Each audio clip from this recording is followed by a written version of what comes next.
मेरे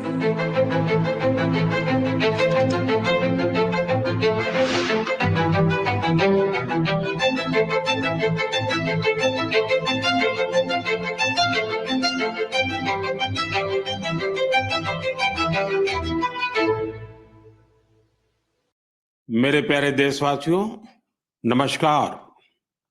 आज बहुत पावन दिन पर मुझे आपसे मन की बात करने का अवसर मिला है। आज चैत्र माह के शुक्ल पक्ष की प्रतिपदा तिथि है। आज से चैत्र नवरात्र की शुरुआत हो रही है। आज से भारतीय नववर्ष का भी आरंभ हो रहा है। इस बार विक्रम संवत 2082 शुरू हो रहा है। इस समय मेरे सामने आपकी ढेर सारी चिट्ठियां रखी हुई है। कोई बिहार से हैं, कोई बंगाल से, कोई तमिलनाडु से हैं, कोई गुजरात से हैं। इनमें बड़े रोचक तरीके से लोगों ने अपने मन की बातें लिखकर भेजी है। कई सारी चिट्ठियों में शुभकामनाएं भी हैं, बधाई संदेश भी हैं।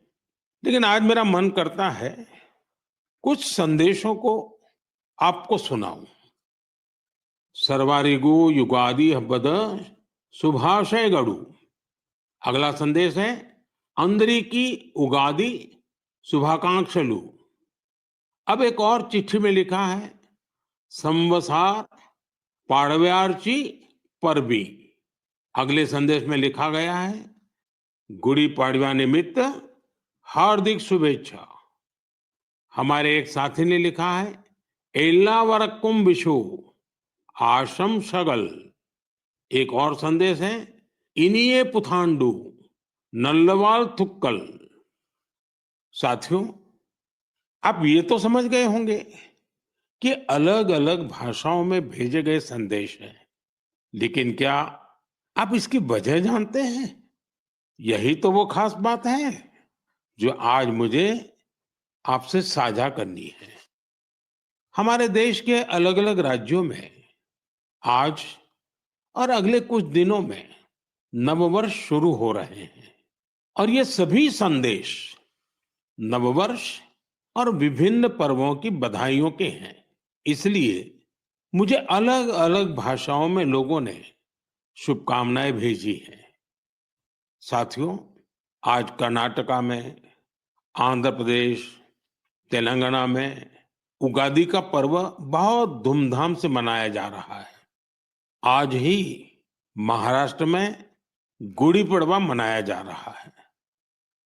विविधता भरे हमारे देश में अलग अलग राज्यों में अगले कुछ दिन में असम में रोंगाली बिहू, बंगाल में पोइला बोईशाख, कश्मीर में नवरेह का उत्सव मनाया जाएगा। इसी तरह 13 से 15 अप्रैल के बीच देश के अलग अलग हिस्सों में त्योहारों की जबरदस्त धूम दिखेगी। इसे लेकर भी उत्साह का माहौल है और ईद का त्योहार तो आ ही रहा है। यानी ये पूरा महीना त्योहारों का है, पर्वों का है। मैं देश के लोगों को इन त्योहारों की बहुत बहुत बधाई देता हूं। हमारे ये त्योहार भले ही अलग अलग क्षेत्रों में हो, लेकिन ये दिखाते हैं कि भारत की विविधता में भी कैसे एकता पिरोई हुई है। इस एकता की भावना को हमें निरंतर मजबूत करते चलना है। साथियों, जब परीक्षाएं आती हैं तो युवा साथियों के साथ मैं परीक्षा पे चर्चा करता हूं। अब परीक्षाएं हो चुकी हैं।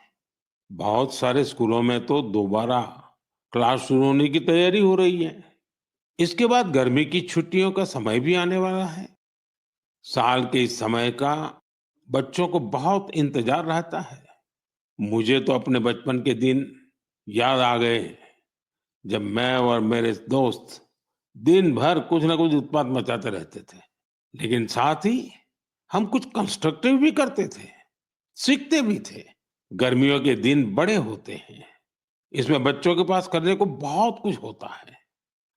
ये समय किसी नई हॉबी को अपनाने के साथ ही अपने हुनर को और तराशने का भी है।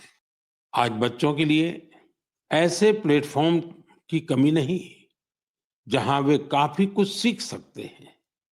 जैसे कोई संस्था टेक्नोलॉजी कैंप चला रही हो, तो बच्चे वहां ऐप बनाने के साथ ही ओपन सोर्स सॉफ्टवेयर के बारे में जान सकते हैं। अगर कहीं पर्यावरण की बात हो, थिएटर की बात हो या लीडरशिप की बात हो, ऐसे विविध विषय के कोर्स होते रहते हैं, तो उससे भी जुड़ सकते हैं। ऐसे कई स्कूल हैं जो स्पीच या तो ड्रामा सिखाते हैं, ये बच्चों को बहुत काम आते हैं। इन सब के अलावा आपके पास इन छुट्टियों में कई जगह चल रहे वॉलेंटियर एक्टिविटीज, सेवा कार्यों से भी जुड़ने का अवसर है। ऐसे कार्यक्रमों को लेकर मेरा एक विशेष आग्रह है। अगर कोई संगठन, कोई स्कूल या सामाजिक संस्थाएं या तो फिर साइंस सेंटर ऐसी समर एक्टिविटीज करवा रहे हो, तो इसे हैशटैग माई हॉलीडेज के साथ जरूर शेयर करें। इससे देश भर के बच्चे और उनके माता पिता को इनके बारे में आसानी से जानकारी मिल सकेगी। मेरे युवा साथियों, मैं आज आपसे माय भारत के उस खास कैलेंडर की भी चर्चा करना चाहूंगा, जिसे इस समर वेकेशन के लिए तैयार किया गया है। इस कैलेंडर की एक कॉपी अभी मेरे सामने रखी हुई है। मैं इस कैलेंडर से कुछ अनूठे प्रयासों को साझा करना चाहता हूं। जैसे माय भारत के स्टडी टूर में आप ये जान सकते हैं कि हमारे जन औषधि केंद्र कैसे काम करते हैं। आप वाइब्रेंट विलेज अभियान का हिस्सा बनकर सीमावर्ती गांवों में एक अनोखा अनुभव ले सकते हैं। इसके साथ ही वहां कल्चर और स्पोर्ट्स एक्टिविटीज का हिस्सा जरूर बन सकते हैं। वहीं अंबेडकर जयंती पर पदयात्रा में भागीदारी कर आप संविधान के मूल्यों को लेकर जागरूकता भी फैला सकते हैं। बच्चों और उनके माता पिता से भी मेरा विशेष आग्रह है कि वे छुट्टियों के अनुभवों को हैशटैग हॉलीडे मेमोरीज के साथ जरूर साझा करें। मैं आपके अनुभवों को आगे आने वाली मन की बात में शामिल करने का प्रयास करूंगा। मेरे प्यारे देशवासियों, गर्मी का मौसम शुरू होते ही शहर शहर, गांव गांव पानी बचाने की तैयारियां भी शुरू हो जाती हैं। अनेक राज्यों में वाटर हार्वेस्टिंग से जुड़े कामों ने, जल संरक्षण से जुड़े कामों ने नई तेजी पकड़ी है। जल शक्ति मंत्रालय और अलग-अलग स्वयंसेवी संस्थाएं इस दिशा में काम कर रही हैं। देश में हजारों कृत्रिम तालाब, check dam, borewell recharge, community soak pit का निर्माण हो रहा है। हर साल की तरह इस बार भी कैच द रेन अभियान के लिए कमर कस ली गई है। ये अभियान भी सरकार का नहीं, बल्कि समाज का है, जनता जनार्दन का है। जल संरक्षण से ज्यादा लोगों को जोड़ने के लिए जल संचय जन भागीदारी अभियान भी चलाया जा रहा है। प्रयास यही है कि जो प्राकृतिक संसाधन हमें मिले हैं, उसे हमें अगली पीढ़ी तक सही सलामत पहुंचाना है। साथियों, बारिश की बूंदों को संरक्षित करके हम बहुत सारा पानी बर्बाद होने से बचा सकते हैं। पिछले कुछ सालों में इस अभियान के तहत देश के कई हिस्सों में जल संरक्षण के अभूतपूर्व कार्य हुए हैं। मैं आपको एक दिलचस्प आंकड़ा देता हूं। पिछले 7-8 साल में नए बने टैंक, पॉन्ड और अन्य वाटर रिचार्ज स्ट्रक्चर से 11 बिलियन क्यूबिक मीटर, उससे भी ज्यादा पानी का संरक्षण हुआ है। अब आप सोचेंगे कि 11 बिलियन क्यूबिक मीटर पानी कितना पानी होता है? साथियों, भाखड़ा नांगल बांध में जो पानी जमा होता है, उसकी तस्वीरें तो आपने जरूर देखी होगी। ये पानी गोविंद सागर झील का निर्माण करता है। इस झील की लंबाई ही 90 किलोमीटर से ज्यादा है। इस झील में भी 9-10 बिलियन क्यूबिक मीटर से ज्यादा पानी संरक्षित नहीं हो सकता है।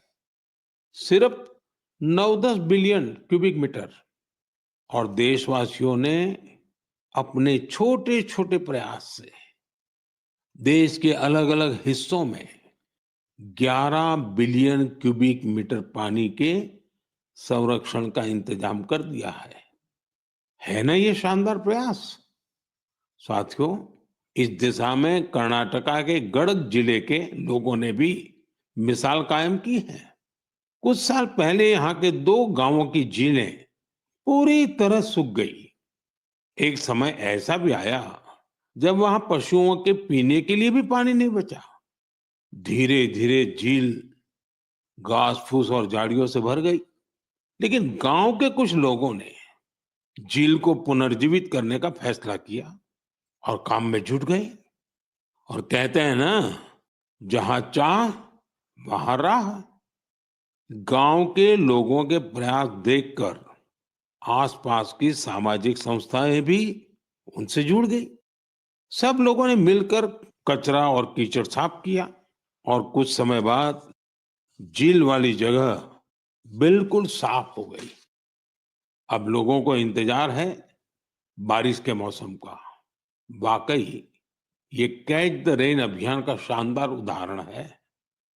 साथियों, आप भी सामुदायिक स्तर पर ऐसे प्रयासों से जुड़ सकते हैं। इस जन आंदोलन को आगे बढ़ाने के लिए आप अभी से योजना जरूर बनाइए।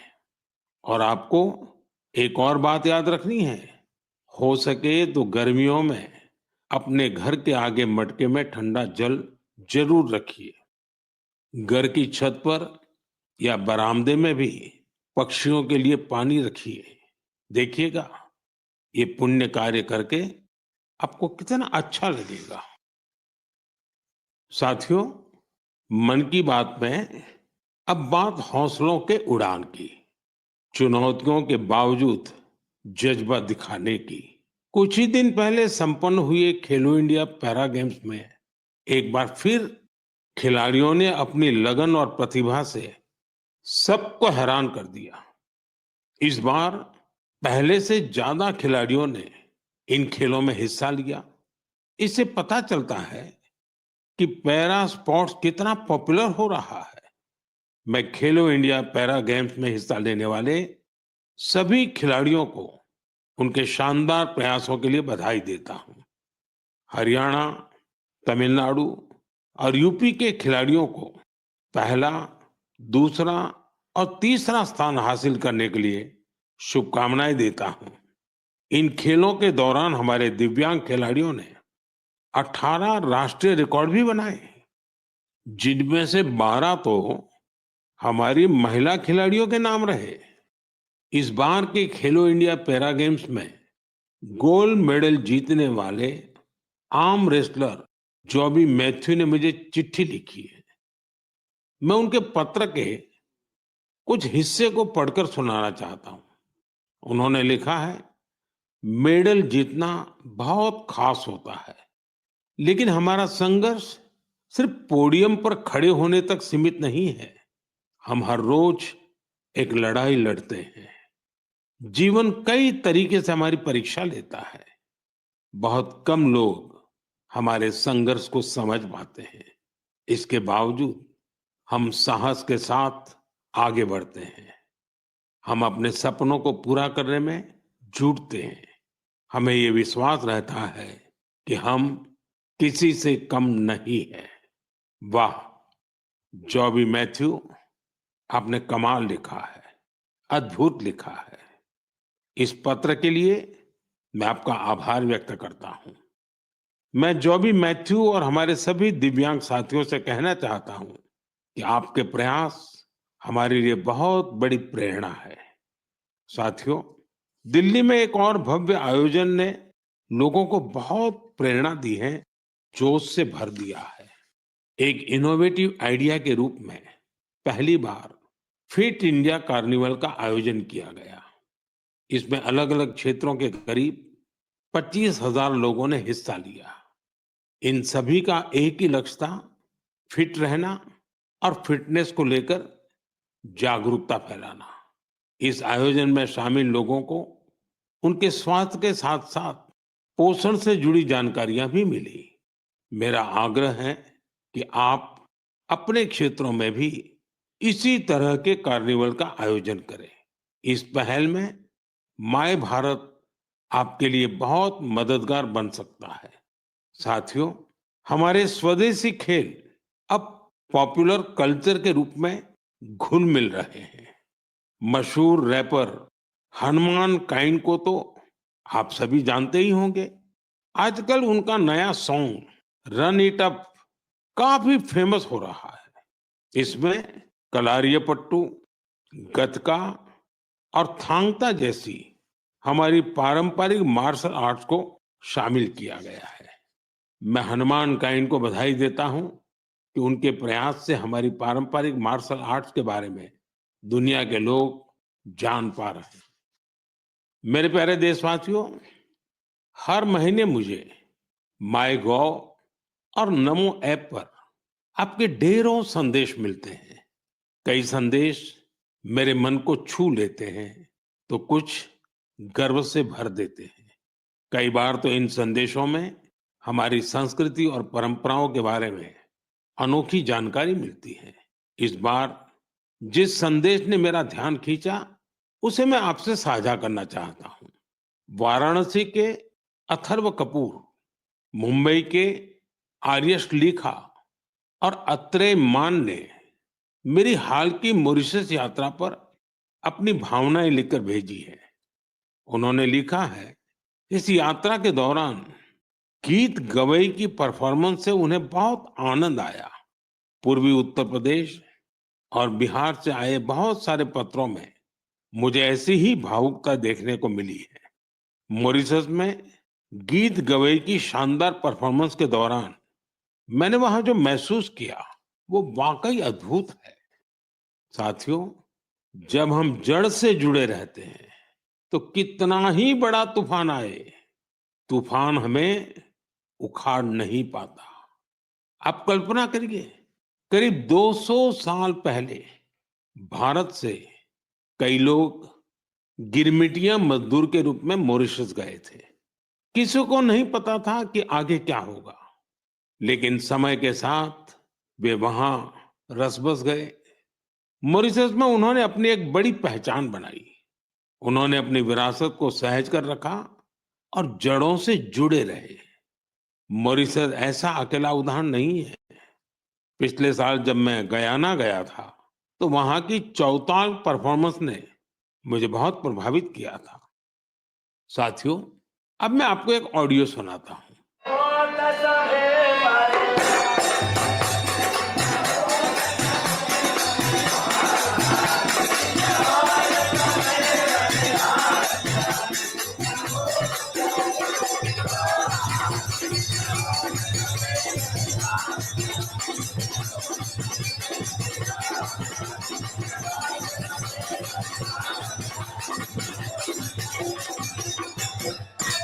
आप जरूर सोच रहे होंगे कि ये तो हमारे देश के किसी हिस्से की बात है, लेकिन आपको यह जानकर हैरानी होगी कि इसका संबंध फिजी से है।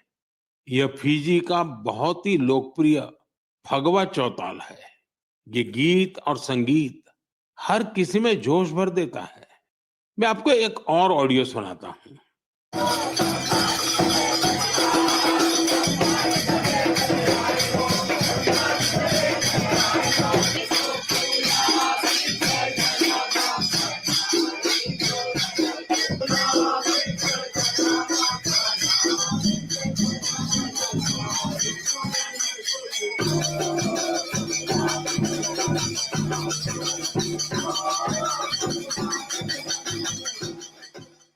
ये ऑडियो सूरीनाम का चौताल है। इस कार्यक्रम को टीवी पर देख रहे देशवासी सूरीनाम के राष्ट्रपति और मेरे मित्र चान संतोखी जी को इसका आनंद लेते हुए देख सकते हैं। बैठक और गानों की यह परंपरा त्रिनिदाद एंड टोबैगो में भी खूब लोकप्रिय है। इन सभी देशों में लोग रामायण खूब पढ़ते हैं। यहाँ फगवा बहुत लोकप्रिय है और सभी भारतीय पर्व त्योहार पूरे उत्साह के साथ मनाए जाते हैं। उनके कई गाने भोजपुरी, अवधी या मिश्रित भाषा में होते हैं। कभी कभार ब्रज और मैथिली का भी उपयोग होता है। इन देशों में हमारी परंपराओं को सहेजने वाले सभी लोग सराहना के पात्र हैं। साथियों, दुनिया में ऐसे कई संगठन भी हैं जो वर्षों से भारतीय संस्कृति को संरक्षित करने का कार्य कर रहे हैं। ऐसा ही एक संगठन है Singapore Indian fine arts society. भारतीय नृत्य, संगीत और संस्कृति को संरक्षित करने में जुटे इस संगठन ने अपने गौरवशाली 75 साल पूरे किए हैं। इस अवसर से जुड़े कार्यक्रम में सिंगापुर के राष्ट्रपति श्रीमान थरमन शनमुगरत्नम जी गेस्ट ऑफ ऑनर थे। उन्होंने इस ऑर्गेनाइजेशन के प्रयासों की खूब सराहना की। मैं इस टीम को अपनी ढेर सारी शुभकामनाएं देता हूं। साथियों, मन की बात में हम देशवासियों की उपलब्धियों के साथ ही अक्सर सामाजिक विषयों को भी उठाते हैं। कई बार चुनौतियों पर भी चर्चा होती है।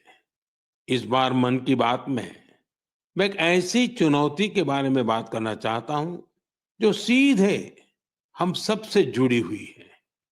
ये चुनौती है टेक्सटाइल वेस्ट की। आप सोच रहे होंगे, ये टेक्सटाइल वेस्ट क्या नई बला आ खड़ी हुई है? दरअसल टेक्सटाइल वेस्ट पूरी दुनिया के लिए नई चिंता की एक बड़ी वजह बन गया है। आजकल दुनिया भर में पुराने कपड़ों को जल्द से जल्द हटाकर नए कपड़े लेने का चलन बढ़ रहा है। क्या आपने सोचा है कि जो पुराने कपड़े आप पहनना छोड़ देते हैं, उनका क्या होता है? यही टेक्सटाइल वेस्ट बन जाता है। इस विषय में बहुत सारी ग्लोबल रिसर्च हो रही है। एक रिसर्च में ये सामने आया है, सिर्फ 1% से भी कम टेक्सटाइल वेस्ट को नए कपड़ों में रिसाइकिल किया जाता है। 1% से भी कम। भारत दुनिया का तीसरा ऐसा देश है जहां सबसे ज्यादा टेक्सटाइल वेस्ट निकलता है। यानी चुनौती हमारे सामने भी बहुत बड़ी है। लेकिन मुझे खुशी है कि हमारे देश में इस चुनौती से निपटने के लिए कई सराहनीय प्रयास किए जा रहे हैं। कई भारतीय स्टार्टअप्स ने टेक्सटाइल रिकवरी फैसिलिटीज पर काम शुरू किया है। कई ऐसी टीमें हैं जो कचरा बीनने वाले हमारे भाई बहनों के सशक्तिकरण के लिए भी काम कर रही हैं।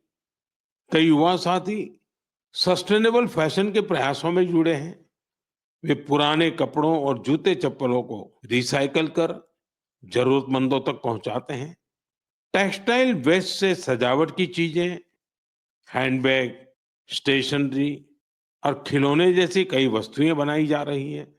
कई संस्थाएं आजकल सर्कुलर फैशन ब्रांड को पॉपुलर बनाने में जुटी हैं। नए नए रेंटल प्लेटफॉर्म भी खुल रहे हैं जहां डिजाइनर कपड़े किराए पर मिल जाते हैं। कुछ संस्थाएं पुराने कपड़े लेकर उसे दोबारा उपयोग करने लायक बनाती हैं और गरीबों तक पहुंचाती हैं। साथियों, टेक्सटाइल वेस्ट से निपटने में कुछ शहर भी अपनी नई पहचान बना रहे हैं।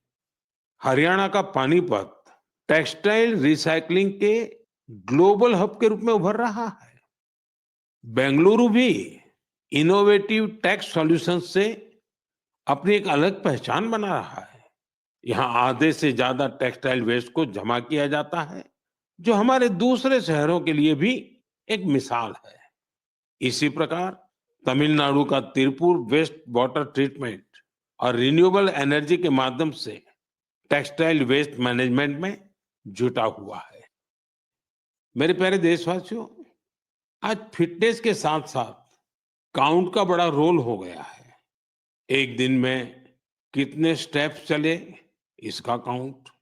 एक दिन में कितनी कैलोरीज खाई, इसका काउंट। कितनी कैलोरीज बर्न की, इसका काउंट।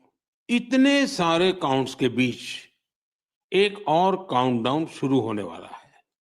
इंटरनेशनल योगा डे का काउंटडाउन। योग दिवस में अब 100 दिन से भी कम समय रह गया है। अगर आपने अपने जीवन में अब तक योगा को शामिल नहीं किया है, तो अब जरूर कर लीजिए। अभी देर नहीं हुई है। 10 साल पहले 21 जून 2015 को पहला अंतर्राष्ट्रीय योग दिवस मनाया गया था। अब तो इस दिन ने योग के एक विराट महोत्सव का रूप ले लिया है।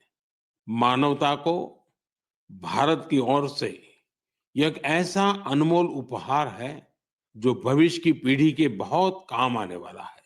साल 2025 के योग दिवस की थीम रखी गई है, yoga for one earth one health. यानी हम योग के जरिए पूरे विश्व को स्वस्थ बनाने की कामना करते हैं। साथियों, यह हम सबके लिए गर्व करने वाली बात है कि आज हमारे योग और ट्रेडिशनल मेडिसिन को लेकर पूरी दुनिया में जिज्ञासा बढ़ रही है। बड़ी संख्या में युवा योग और आयुर्वेद को वेलनेस का एक बेहतरीन माध्यम मानकर इसे अपना रहे हैं। अब जैसे साउथ अमेरिका का देश चिली है, वहां आयुर्वेद तेजी से लोकप्रिय हो रहा है। पिछले साल मैं ब्राजील की यात्रा के दौरान चिली के राष्ट्रपति से मिला था। आयुर्वेद की इस पॉपुलैरिटी को लेकर हमारे बीच काफी चर्चा हुई थी। मुझे सोमोस इंडिया नाम की टीम के बारे में पता चला है। स्पेनिश में इसका अर्थ है वी आर इंडिया। यह टीम करीब एक दशक से योग और आयुर्वेद को बढ़ावा देने में जुटी है। उनका फोकस ट्रीटमेंट के साथ साथ एजुकेशनल प्रोग्राम्स पर भी है। वे आयुर्वेद और योग से संबंधित जानकारियों को स्पेनिश लैंग्वेज में ट्रांसलेट भी करवा रहे हैं। सिर्फ पिछले वर्ष की बात करें तो उनके अलग-अलग इवेंट्स और कोर्सेज में करीब 9,000 लोगों ने हिस्सा लिया था। मैं इस टीम से जुड़े सभी लोगों को उनके इस प्रयास के लिए बहुत-बहुत बधाई देता हूं। मेरे प्यारे देशवासियों, मन की बात में अब एक चटपटा सा और अटपटा सा सवाल। आपने कभी फूलों की यात्रा के बारे में सोचा है? पेड़ पौधों से निकले कुछ फूलों की यात्रा मंदिरों तक होती है। कुछ फूल घर को सुंदर बनाते हैं, कुछ इत्र में घुलकर हर तरफ खुशबू फैलाते हैं। लेकिन आज मैं आपको फूलों की एक और यात्रा के बारे में बताऊंगा। आपने महुआ के फूलों के बारे में जरूर सुना होगा। हमारे गांवों और खास करके आदिवासी समुदाय के लोग इसके महत्व के बारे में अच्छी तरह जानते हैं। देश के कई हिस्सों में महुआ के फूलों की यात्रा अब एक नए रास्ते पर निकल पड़ी है। मध्य प्रदेश के छिंदवाड़ा जिले में महुआ के फूल से कुकीज बनाए जा रहे हैं। राजाखो गांव की 4 बहनों के प्रयास से ये कुकीज बहुत लोकप्रिय हो रहे हैं। इन महिलाओं का जज्बा देकर एक बड़ी कंपनी ने इन्हें फैक्ट्री में काम करने की ट्रेनिंग दी। इनसे प्रेरित होकर गांव की कई महिलाएं इनके साथ जुड़ गई हैं। इनके बनाए महुआ कुकीज की मांग तेजी से बढ़ रही है। तेलंगाना के आदिलाबाद जिले में भी 2 बहनों ने महुआ के फूलों से नया एक्सपेरिमेंट किया है। वो इनसे तरह-तरह के पकवान बनाती हैं, जिन्हें लोग बहुत पसंद करते हैं। उनके पकवानों में आदिवासी संस्कृति की मिठास भी है। साथियों, मैं आपको एक और शानदार फूल के बारे में बताना चाहता हूँ और इसका नाम है कृष्ण कमल। क्या आप गुजरात के एकता नगर में स्टैच्यू ऑफ यूनिटी को देखने गए हैं? स्टैच्यू ऑफ यूनिटी के आसपास आपको ये कृष्ण कमल बड़ी संख्या में दिखेंगे। ये फूल पर्यटकों का मन मोह लेते हैं। ये कृष्ण कमल एकता नगर के आरोग्य वन, एकता नर्सरी, विश्व वन और मियावाकी फॉरेस्ट में आकर्षण का केंद्र बन चुके हैं। यहाँ योजनाबद्ध तरीके से लाखों की संख्या में कृष्ण कमल के पौधे लगाए गए हैं। आप भी अपने आसपास देखेंगे तो आपको फूलों की दिलचस्प यात्राएं दिखेगी। आप अपने क्षेत्र में फूलों की ऐसी अनोखी यात्रा के बारे में मुझे भी लिखिएगा। मेरे प्यारे साथियों, आप मुझे हमेशा की तरह अपने विचार, अनुभव और जानकारियां साझा करते रहें। हो सकता है आपके आसपास कुछ ऐसा हो रहा हो जो सामान्य लगे, लेकिन दूसरों के लिए वो विषय बहुत रोचक और नया होगा। अगले महीने हम फिर मिलेंगे और देशवासियों की उन बातों की चर्चा करेंगे जो हमें प्रेरणा से भर देती है। आप सबका बहुत बहुत धन्यवाद। नमस्कार।